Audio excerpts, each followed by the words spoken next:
नमस्कार दोस्तों। तो आप सभी का स्वागत है हमारे YouTube चैनल पांडे ट्यूटोरियल में। तो आज का हमारा जो टॉपिक है वो है एक्सेलरेशन। एक्सेलरेशन क्या होता है? तो चलो शुरू करते हैं। एक्सेलरेशन क्या होता है? हमें पता है जब भी कोई चीज मूव करती है तो मूव करते समय उसकी वेलोसिटी में जो चेंजेस आते हैं उस चेंजेस को हम बोलते हैं एक्सेलरेट। ठीक है, यानी कि rate of change of velocity को एक्सेलरेशन कहा जाता है।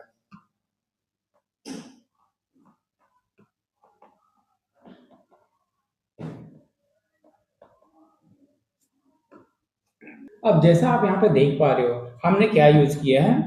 D upon D T. अब डी अपॉन डी टी क्या होता है? तो इसको हम बोलते हैं derivative with respect to time.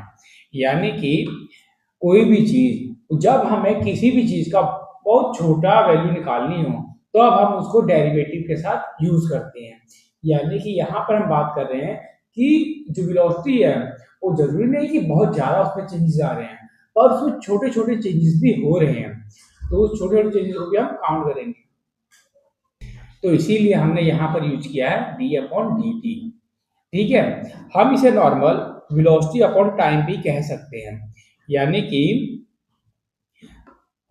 कोई भी चीज टाइम के साथ उसके वेलोसिटी में कितना चेंजेस हो रहा है उसको हम बोलते हैं एक्सेलरेशन।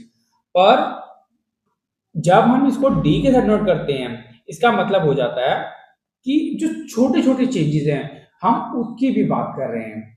ठीक है, अब आप बाइक चला रहे हो तो बाइक चलाते समय जरूरी नहीं है कि आपकी अगर बाइक 60 किलोमीटर पर आवर की स्पीड से मूव कर रही है तो आपने इसके अंदर 59 के एम पर आवर भी यूज करोगे, 61 के एम पर आवर भी यूज करोगे।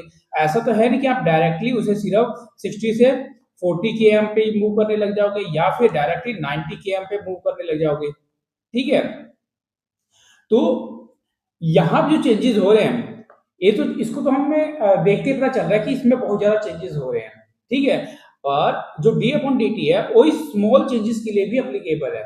अब डी अपॉन डी टी यहाँ पे तो एक एक डिजिट का फर्क हो रहा है। डी अपॉन डी टी सिर्फ एक डिजिट के लिए नहीं है, वो 0.0000 सो अगर आप वन तक जाओगे तो इसको भी इस काउंट करने के लिए भी हम D upon D T use करते हैं। ठीक है,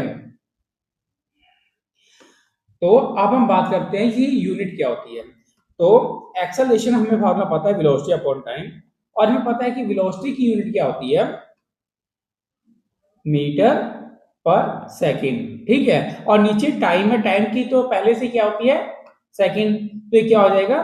मीटर पर सेकंड का स्क्वायर। अब वेलोसिटी की मीटर पर सेकंड ही कैसे होती है? तो हमें पता है कि वेलोसिटी का फार्मूला क्या होता है? Displacement upon time. ठीक है, और डिस्प्लेसमेंट का मतलब क्या हो गया?